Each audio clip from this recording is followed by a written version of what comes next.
There is skullduggery, there's subterfuge, and there's also loneliness about it. We don't have too many James Bonds.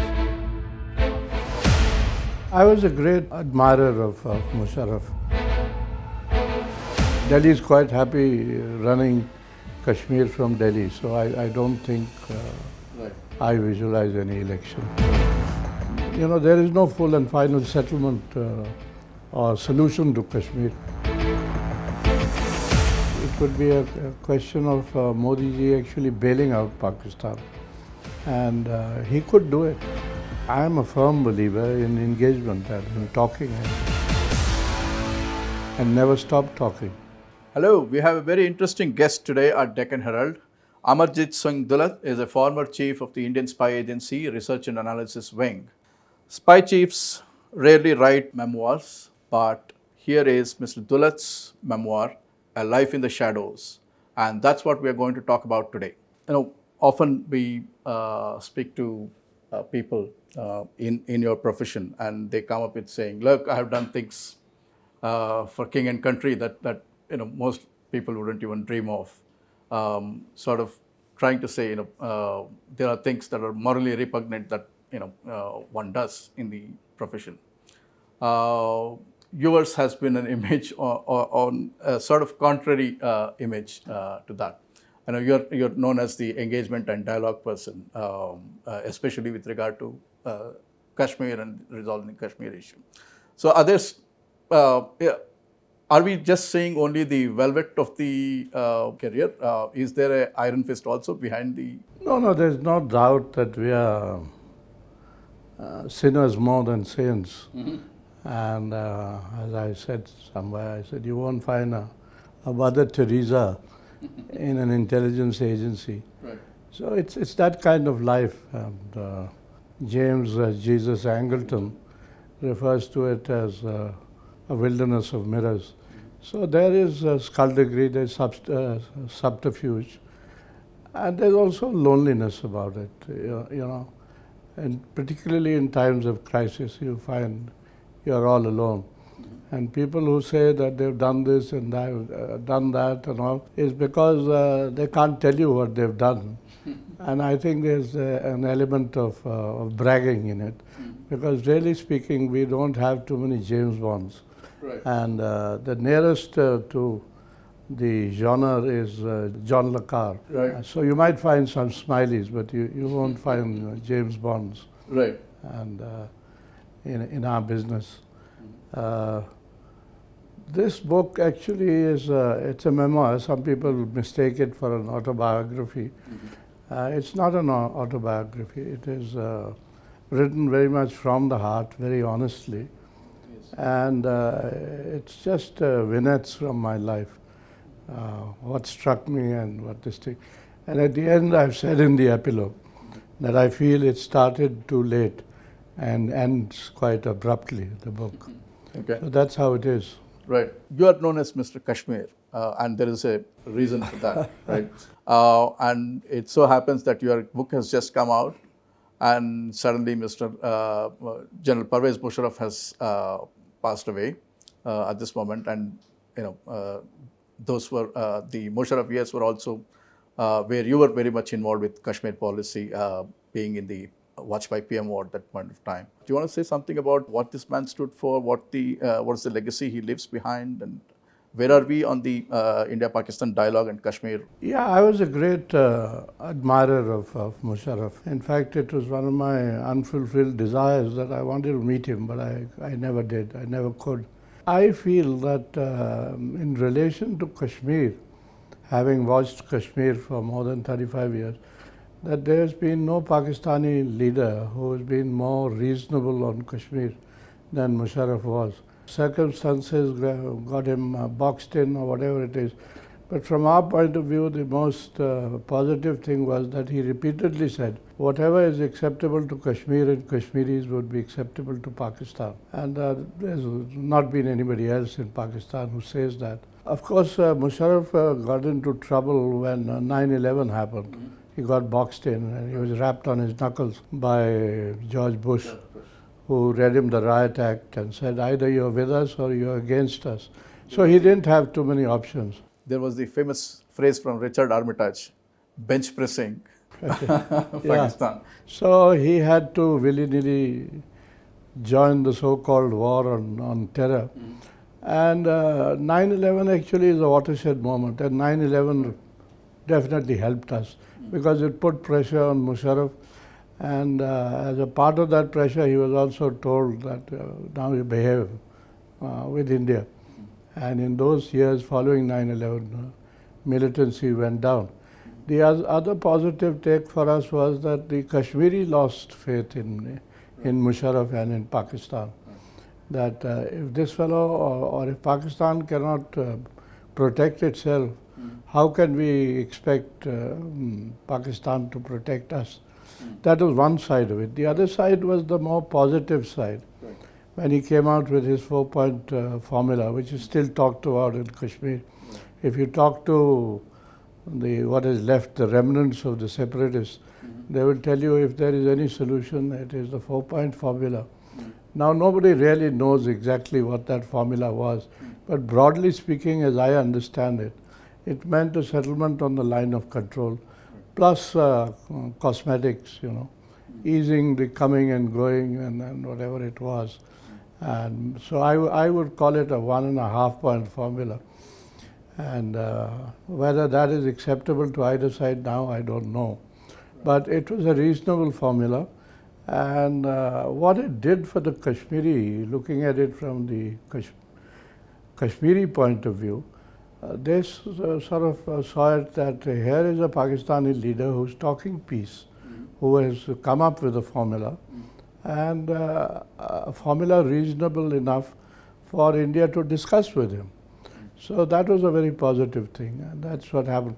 And it's a pity that Musharraf didn't last long enough. The tragedy in the India-Pakistan relationship is something like this, that when Kargil happened, everybody said, how can you talk to the villain of Kargil? And when Musharraf ultimately left, there was the same people said, oh God, if only Musharraf was around, we could have done business with him. Now, who do we talk to, kind of thing. This is the normal narrative which flows out of on our side. So it's a pity that nothing happened. Even Dr. Manmohan Singh is on record saying that they were very close to signing an agreement. And my way of looking at it is that there is no full and final settlement or solution to Kashmir, but at least it would have given Kashmir maybe 12, 15 years of peace, and everybody could have lived more comfortably. So we missed out on that. The real window of opportunity, I think, was 2006, 2007. And I remember the Hurriyat last went to Pakistan in February 2007. And when they came back, the message was very clear from Musharraf that if you guys are claimed to be politicians, then go back, prepare for elections, and you better contest the election. And in the meantime, if you remember, Omar Abdullah had made a couple of trips to Pakistan, and he had met Musharraf, and both were very impressed with each other. I remember meeting Omar after he came back from one of his trips, and he said to me, I don't know why we're wasting time, because Musharraf is talking such a reasonable language. So this was during the UPA government. I said, why don't you talk to the Prime Minister? And he said, I have talked to the Prime Minister. I think he was mentioning it to me in the hope that I could repeat the same thing to the Prime Minister, which I did. And one of the senior Hurriyat leaders also conveyed the same thing to me, which also I repeated to the Prime Minister. So there was a clear window at that time that we should move forward. We could move forward. What happened that we couldn't? I think we just dragged our feet. We took too long. Right. Was it from the Indian side? Was it that the UPA government was not courageous enough to move because they would have faced? I think the fault lay more on our side, because Musharraf kept waiting for Dr. Manmohan Singh to visit Pakistan, and he couldn't go to Pakistan. He didn't go. And then 26/11 happened, and then any chance of reconciliation was lost for the time. Yeah, it became much more difficult. much more difficult. Talking about failures, I'm also reminded of the Agra summit. That was another sad event. Right. Because both sides were very keen on reaching some kind of agreement. I know people on our side, because I was in the PMO those days, I could sense that our side came back a bit disappointed that it had failed. Right. And Musharraf, of course, walked out in a huff. Why he should have walked out in a huff, I don't know. I think he would have regretted it because it wasted 3 years. Right. The next time that Vajpayee could go to Pakistan was in 2004 for the SARC summit. Correct. Yeah. In January 2004. And then, of course, unfortunately, they lost the election. So that was the end of that chapter. I don't think the BJP or the NDA expected to lose that election. But it put a halt to the peace process. Right. And then it took Dr. Manmohan Singh a while to pick up the threads. He had been presented the whole thing. I used to tell him, it was given to you, sir, on a platter. Just take it forward. And he was a very honest man, and he tried his best. But that best was not good enough. Always been the tragedy of India-Pakistan India-Pakistan, relations. that's right. That's right.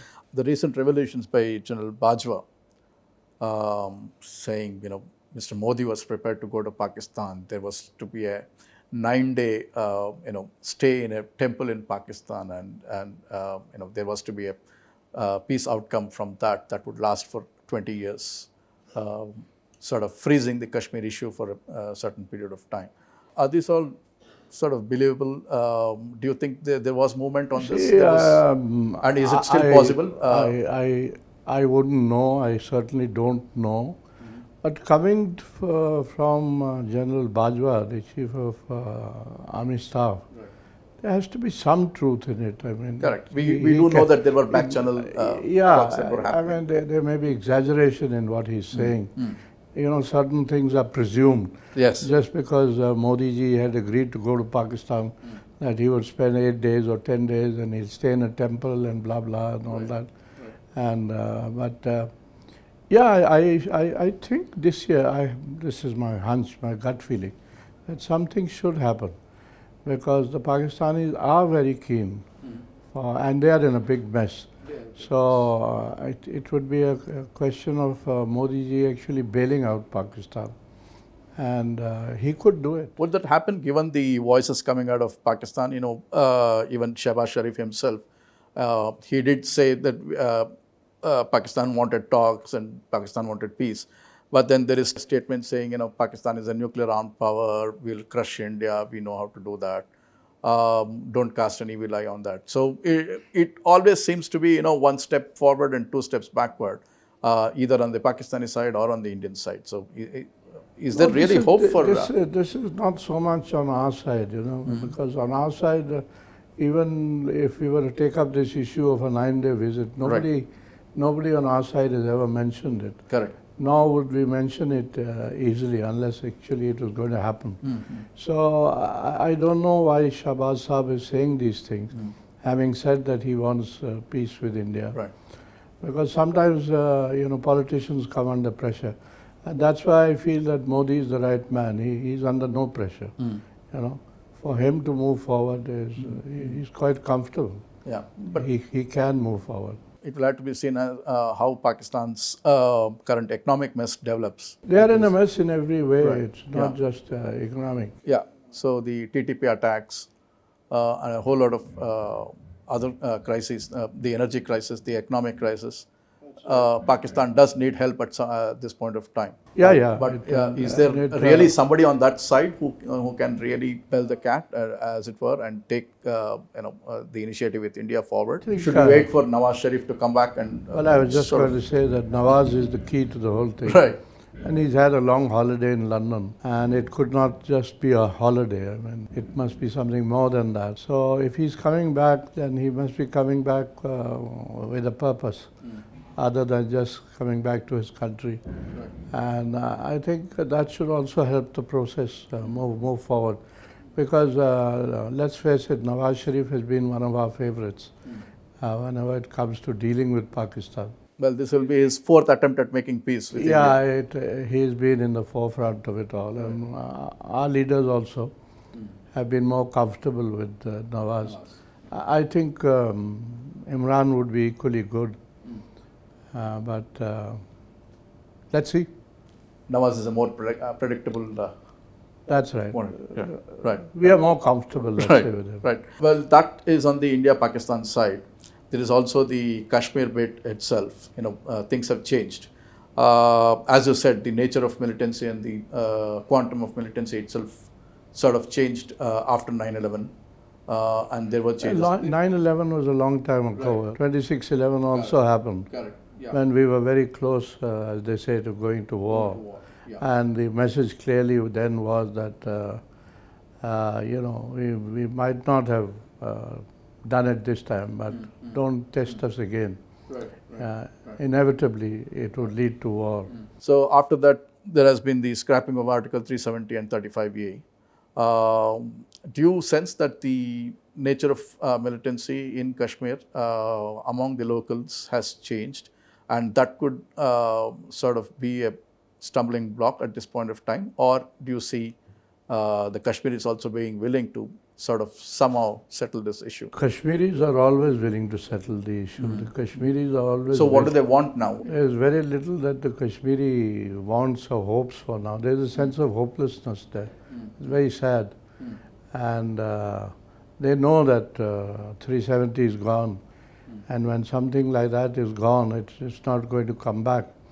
When 370 was abrogated, I spoke against it. I also wrote against it. Not because it was a big deal, but because it was nothing. It was just a fig leaf. So why did we need to do it? If that gave Kashmiri a sense of dignity, he could have had it. Actually, 370 went in 1975 when Sheikh Saab entered into an accord with Mrs. Gandhi. And even that accord was never implemented. Whatever there was for Kashmir in that has never been implemented. So 370 is gone, and the Kashmiri is realistic. He knows that it's not going to come back. What he expects is that if Kashmir is an integral part of India, which we say it's our two-tongue, then they should be treated like the rest of India, with the same dignity, with the same justice, and with everything that you get in Bihar or Bengal or Uttar Pradesh or Madhya Pradesh or Karnataka. So why this stepmotherly treatment to us in Kashmir? There is a sense of that, perception of it. But the Kashmiri is ready. Is the perception and also, right? let me say, militancy has come down. This muscular policy, which is talked about, has helped to bring down militancy. But how long it will stay down, it's a question of, it's a question of taking a guess. I wouldn't guess on it. There has been this sort of perception that US was the model of engagement and dialogue, and whereas Mr. Doval's the Doval doctrine is about this muscular policy. Certainly one can say that the dialogue and engagement process did not work for some time, right? While it has worked in certain phases, it has not worked in other phases, and it has not led to a final sort of solution, if there were one ever. I think that's but the muscular policy. I think that's a little unfair, because any policy that you follow, unless you follow it to the end, and the end in this case would have been a settlement on the line of control or the 4 points or whatever it was, then everybody would have said engagement has worked. But that's why I'm saying, for the time being, the muscular policy is working, and I hope it continues to work. But time will tell. I am a firm believer in engagement and in talking and never stop talking. I may be wrong. So, it has worked. So earlier, you had people you could talk to. There was the Hurriyat. There were the Kashmiri regional parties. What has happened with this, alongside this muscular policy now there is are that a much lot more. of them have been made or are perceived to be irrelevant as well. So who do we talk to now? Are we going to talk to the Sajjad Lonis and Yeah, Sajjad Ghanis are already being talked to. right? But I think the more important Kashmiri mainstream leaders like the Abdullahs, like Mufti, Mehbooba, Right. they should certainly be continuously engaged. And there is also the Mirwais who is a separatist, so to say. But I think he is sufficiently mainstreamed.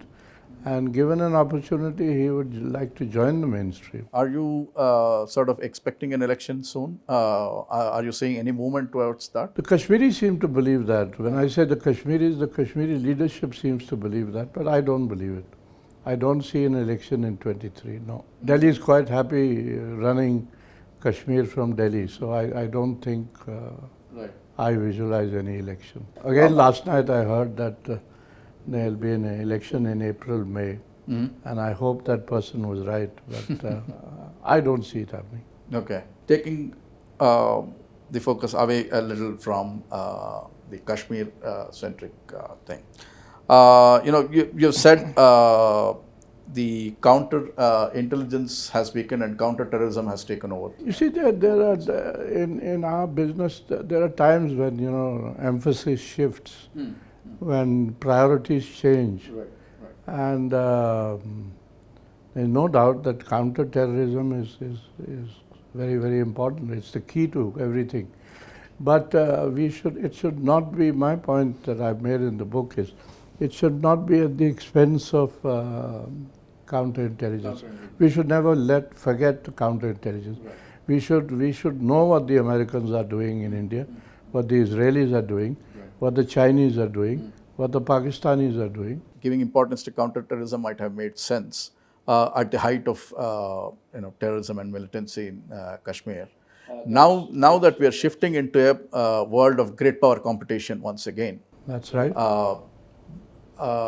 Do you reckon that we should go back to emphasizing more on counterintelligence at this point? I don't think we should go back. We should go forward. Right, right. So, what needs to be done to prepare India's spy and counter-spy agencies for this world of greater competition? There is an agency. It is the Intelligence Bureau, and it has a pretty solid counterintelligence setup. Vis-a-vis China, vis-a-vis. No, I can't compare it with the wilderness of mirrors, but but I mean, Angleton was obsessed with counterintelligence, and that ultimately he started watching his own people, and that got him into trouble and got him the sack. Right. So we shouldn't take it to extremes, but we should know who our friends are and who our enemies are. And in our business, it's well known that the greatest damage to a country is caused when relations are friendly. Right. So the friends cause more damage than the enemies, because you always have a lookout for enemies, and you forget your friends, or so-called friend. We keep coming back to this reference to Angleton. Do you see a Angleton-like character in today's India when you look around? No, there have been people in the Intelligence Bureau, and some of them went on to head the organization also, who spent almost a lifetime in counterintelligence. But now I wouldn't know, and I should not know either. Who is the big counterintelligence the danger that you But my pointed sense is that we are not paying that much attention to it. Right. The danger that you pointed out of an Angleton taken to an extreme, starting to watch his own people. There have been references to how the Indian population is being manipulated by outsiders. Therefore, the Indian population itself needs to be watched and coached. Yeah, some people say that it's being manipulated from outside, and there are some people who say... Are we getting to that? No, some people also say it's being manipulated from inside. Yeah. I don't think manipulation really works, beyond a point. The Indian public is very, very smart, very savvy. And it's very difficult to even forecast election results, But we are also in a certain awe of Israel and Mossad and their way of doing things. That's interesting. You mentioned Mossad in Israel. Yeah. And everybody looks at Mossad as a very, very tough organization. It is.